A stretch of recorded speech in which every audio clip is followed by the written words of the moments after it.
अस्सलाम वालेकुम दोस्तों, मैं हूं सैयद उमर फारूक अपने चैनल उमर स्पीक्स की एक और एपिसोड के साथ आपकी खिदमत में हाजिर हूं। दोस्तों, आज के एपिसोड भी हर स्पेशल एपिसोड है और आज के एपिसोड में हम ये डिस्कस करेंगे कि फ़्लाइट शुरू में ली जाए या फ़्लाइट सबसे एंड में ली जाए, क्योंकि बहुत ज़्यादा क्वेश्चन आ रहे हैं कि हम अपनी फ़्लाइट का शेड्यूल या स्केजुअल अगर हम चेंज करना चाहें तो हमें क्या उसका फ़ायदा हो सकता है या क्या नुकसान होगा या हम कैसे करवा सकते हैं। तो इन तमाम बातों को बहुत डिटेल में डिस्कस करेंगे। बट वीडियो स्टार्ट करने से पहले आपसे सिर्फ इतनी रिक्वेस्ट है कि अगर आप हज उम्रा से रिलेटेड लेटेस्ट इन्फॉर्मेशन से वाकिफ रहना चाहते हैं तो नीचे दिए गए सब्सक्राइब के बटन पे अभी क्लिक करें।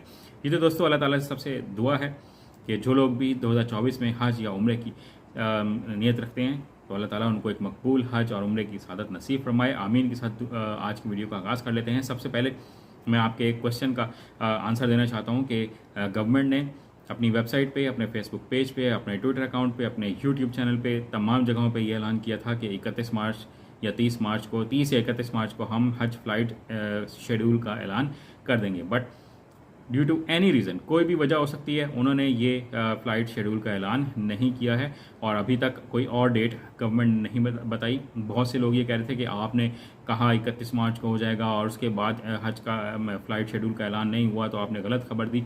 मैंने गलत खबर नहीं दी, गवर्नमेंट ने अपनी कमिटमेंट पे पूरा नहीं उतरी हैं। गवर्नमेंट ने जो वादा किया था कि हम बिल्कुल अनाउंस कर देंगे तो वो उन्होंने नहीं किया। उसकी कोई टेक्निकल रीजंस हैं, तो गवर्नमेंट की भी मजबूरी हो सकती है कोई, तो उसको भी हमें अंडरस्टैंड करना चाहिए, समझना चाहिए। तो अब जैसे ही कोई नई डेट आएगी या हज का फ़्लाइट शेड्यूल जैसे ही अनाउंस होगा तो मैं ज़रूर वीडियो बना के अपडेट कर दूंगा। आज आप ज़रा बात कर लेते हैं कि हज की जो फ़्लाइट है वो पहले रखवानी चाहिए या लास्ट में रखवानी चाहिए। तो आपके पास दोनों ऑप्शंस हैं। डिस्क्रिप्शन में मैं कुछ फ़ोन नंबर और ईमेल एड्रेसेस में दे दूंगा, मैंने पहले भी बहुत दफ़ा शेयर करवाए हैं। तो उनमें जाके अपने एरिया के मुताबिक आप ईमेल करके या फ़ोन करके अपना फ़्लाइट का जो शेड्यूल है या स्केजुअल जो है आप उसको खुद से अरेंज करवा सकते हैं। ठीक है, अब बात कर लेते हैं कि पहले जाने में और बाद में जाने में क्या फ़ायदा क्या नुकसान है। जो लोग बिल्कुल हज के जो पहली या दूसरी फ़्लाइटों में जाते हैं उसमें उनको एक तो थोड़ी सी सख्ती का सामना ज़रूर करना पड़ सकता है, क्योंकि उस वक्त इतना रश नहीं होता है।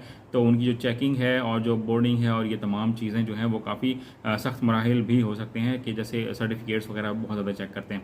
उसके बाद जब रश होना स्टार्ट हो जाता है तो उसमें फिर वो काफ़ी चीज़ें नरम भी हो जाती हैं और फिर बहुत सारे लोगों को पता चल जाता है कि वहाँ पर हमने क्या क्या चीज़ें अपने साथ लेके जानी है। तो पहले जाने वालों को ये नुकसान का सामना करना पड़ सकता है, जो बाद में जाएंगे उनको इसका नुकसान का सामना नहीं करना पड़ेगा। अब अगली जो बात करनी है वो ये कि जो बिल्कुल पहली फ़्लाइटों में जाते हैं उनको गवर्नमेंट जो है वो ज़्यादातर मदीना मुनव्वरा शरीफ में लेके जाती है। तो आपको उस वक्त वहाँ पर मदीना मुनव्वरा शरीफ में ज़्यादा रश नहीं मिलेगा, क्योंकि जो उम्रे के कुछ लोग होते हैं और वो भी वापस जा रहे होते हैं। तो उसमें आपको ये फ़ायदा मिलेगा कि आप वहाँ पे मदीना मुनव्वरा में बहुत दिल खोल के इबादत कर सकते हैं, मस्जिद नबवी में बहुत अच्छा टाइम गुजार सकते हैं, रोज़ा रसूल सल्लल्लाहु अलैहि वसल्लम पर बहुत आसानी के साथ सलाम पेश कर सकते हैं। इसी तरह ये परमिट लेना पड़ेगा, उसके बगैर मैं आपको बता दूँ नहीं होगा। और इसके अलावा रियाजुल जन्ना में आप नवाफिल अदा कर सकते हैं, जन्नतुल बकी में आप वहाँ पे जा सकते हैं बहुत आसानी के साथ। तो ये फ़ायदा है। जो लोग यानी कि बाद में जाएंगे तो उनको फिर हुकूमत जो है वो डायरेक्टली मक्का मुकर्रमा में लेके जाती है, तो ये मैं आपको बता दूँ। उसके अलावा जो लोग इस दरमियान में जाते हैं, बिल्कुल दरमियान की फ़्लाइट्स में, तो वो जाते भी रश में हैं और वापस आते भी रश में हैं, तो उनको दोनों तरफ जो है ना वो थोड़ी सी मुश्किल का सामना करना पड़ सकता है। जो लोग बिल्कुल अर्ली जाएंगे तो उनको मदीना मुनव्वरा की जो ज़ियारतें हैं तमाम वो भी बहुत आसानी के साथ मिल जाती हैं। फिर वो अपना टाइम मदीना मुनव्वरा का कंप्लीट करके मक्का मुकर्रमा की तरफ चले जाएंगे, तो फिर वहाँ पर जाके वो अपना उम्रा अदा करते हैं और फिर अगर वो दोबारा भी जाना चाहें तो जा सकते हैं। बट अब दूसरे उम्रे की परमिशन नहीं होगी, और इसलिए मैं आपको थोड़ी सी ये भी गाइडलाइन दे दूँ कि आपने ज़्यादातर ट्रैवल नहीं करना, क्योंकि मक्का मुकर्रमा में फिर और मदीना मुनव्वरा में भी बार बार एंट्री की इजाज़त नहीं होती। तो अगर आपने जब भी अगर ट्रैवल करना भी हो किसी भी रीज़न की वजह से, किसी भी वजह की वजह से भी, तो आपने अपने जो डॉक्यूमेंट्स हैं, जो परमिट है हज का, वो भी अपने साथ, यानी कि आपके पास जो वीज़ा और तमाम चीज़ें वो अपने पास डॉक्यूमेंट्स रखने हैं, ताकि अगर आपको कोई चेकिंग करे तो आप उन्हें दिखा सकें और आपको मक्का मुकर्रमा और मदीना मुनव्वरा शरीफ में दाखिले से कोई मना ना करे। जो डायरेक्टली मक्का मुकर्रमा जो लोग जाएंगे तो वो बिल्कुल लेट फ़्लाइट्स होंगी, तो वो पहले हज अदा करते हैं और हज अदा करने के बाद फिर उनको मक्का और मदीना मुनव्वरा शरीफ के जो दिन हैं वो पूरे करवाए जाते हैं। अब जो लेट जाते हैं उनको थोड़ा सा प्रॉब्लम ये भी फेस करना पड़ता है कि लोग पूछ के ही अक्सर जो है ना वो आपका दिमाग ख़राब कर देंगे कि आप कब जा रहे हैं, आप कब जा रहे हैं, सब लोग तो चले गए।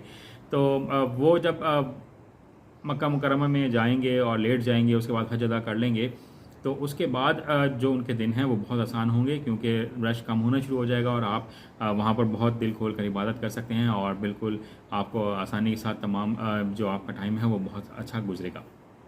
इसके अलावा मैं एक और बात बताता चलूँ कि जो लोग अर्ली फ़्लाइट्स में जाते हैं ना, उनको जो जो खेमे हैं हज के दरमियान वो बहुत थोड़ा सा पहले मिलते हैं। कैटेगरी तो जो हुकूमत ने दी है वही दी होगी, लेकिन जो खेमे हैं वो उस कैटेगरी में भी थोड़ा सा पहले मिलेंगे। जो बाद में जाएंगे उनको थोड़ा सा आगे के खेमे मिलेंगे, और जो बिल्कुल लास्ट में जाएंगे उनको उस कैटेगरी के लास्ट में खेमे मिलेंगे। ये थोड़ा सा फ़ायदा और नुकसान है, बट ये थोड़ा सा टाइम होता है, 2-3 दिन का, 5 दिन का पीरियड होता है। तो उसको आपको मेरे ख्याल में हम सबको जो भी हज पे जा रहे हों तो उनको बहुत सब्र के साथ वो टाइम वहाँ पर गुजार लेना चाहिए। इसके अलावा जो जो लोग बिल्कुल पहले हज करने जाते हैं, जो यानी कि अर्ली फ़्लाइट्स में जाते हैं, तो वो फ़ौरन हज करने के बाद फ़ौरन घर पहुँच जाते हैं और ईद भी उसी वक्त गुजरी होती है, तो बहुत ज़्यादा खुशी का समा होता है। तो ये भी एक अच्छा खासा बेनिफिट है। इसके अलावा जो लोग लेट जाएंगे तो वो फिर मुहर्रम में के महीने में फिर उनकी वापसी होती है, तो उसमें थोड़ा सा घर वाले भी इंतज़ार कर रहे होते हैं कि कब टाइम कंप्लीट होगा, फिर इंसान खुद भी सोच रहा होता है कि हम कब वहाँ पहुँचेंगे। तो इन तमाम चीज़ों का आपको सामना करना पड़ सकता है। तो ये कुछ फ़ायदे। और इसके अलावा बहुत इंपॉर्टेंट, ये मैं स्किप कर रहा था, बहुत इंपॉर्टेंट जो बात है, जो लोग बिल्कुल अर्ली ऑन हज पे यानी कि पहली फ़्लाइट्स में जाते हैं और फिर वो मदीना मुनव्वरा शरीफ में अपने दिन कंप्लीट करके जब मक्का मुकर्रमा पहुंचते हैं, तो फिर वो गारे हिरा और गारे सौर की जो ज़ियारत है और वहाँ पे जो नवाफिल हैं वो बहुत आसानी के साथ कर सकते हैं, क्योंकि मक्का मुकर्रमा में उस वक्त इतना रश नहीं होता, लोग अभी आ रहे होते हैं। तो आप जल्दी जल्दी, जो लोग बिल्कुल अर्ली फ़्लाइट्स पे जाएं, जल्दी जल्दी आपने अगर नियत है आपने गारे हिरा जाना है, गारे सौर जाना है, तो आपने ये काम फ़ौरन करना है वहाँ पर पहुँचते ही, ताकि आप वहाँ पर जाकर नवाफिल अदा कर सकें। और लोगों की नीयत भी यही होती है कि यार हम वहाँ पर जा रहे हैं तो हम वहाँ पर जाकर नवाफिल अदा करें, जहाँ पर हज़रत मोहम्मद सल्लल्लाहु अलैहि वसल्लम इबादत किया करते थे, वहाँ बैठते थे। तो हर किसी की ख्वाहिश होती है कि हम वहाँ ज़रूर जाएं। तो आपने जो पहले मक्का मुकर्रमा पहुँचेंगे तो सबसे पहला काम वही करना है। जो लोग दरमियान में होंगे उनको प्रॉब्लम होगी, क्योंकि उस दौरान रश जो है वो ऑन पीक होगा, तो आपको थोड़ी सी मुश्किल का सामना करना पड़ सकता है। जो बिल्कुल लास्ट में जाएंगे उनको बहुत बड़ा एडवांटेज है कि जो अपने जब रश कम हो चुका होगा, लोग जा रहे होंगे, तो आप मक्का मुकर्रमा में गारे हिरा और गारे सौर के जो मकामात हैं वहाँ पर आप जाकर बहुत दिल खोल कर अच्छा टाइम गुजार सकते हैं और इबादत अच्छी कर सकते हैं। तो आपको ये बहुत अच्छा बेनिफिट मिलेगा। और जो लेट जाएंगे उसके बाद वो मदीना मुनव्वरा शरीफ जब वापस जाएंगे तो वहाँ पर भी आपको बहुत अच्छा टाइम मिलेगा। रोज़ा रसूल सल्लल्लाहु अलैहि वसल्लम के सामने आप हाज़िरी दे सकते हैं, रियाज़ुल जन्ना में जा सकते हैं, जन्नतुल बकी में जा सकते हैं। इसी तरह मक्का मुकर्रमा में आपको जन्नतुल माला में बहुत अच्छा टाइम मिल सकता है जाने का। तो ये कुछ बेनिफिट्स और कुछ चीज़ें थीं जो मुश्किल मैंने आपको बतानी थी कि इसमें क्या बेनिफिट्स और क्या ड्रॉबैक्स हो सकते हैं। आई होप आपको मेरी वीडियो अच्छी लगी होगी। चैनल पर नए तो चैनल को सब्सक्राइब कर लीजिएगा। हज पर जाएँ तो मुझे अपनी दुआओं में याद रखिएगा। अपने घर वालों का बहुत ज़्यादा ख्याल रखिएगा। अल्लाह हाफ़िज़।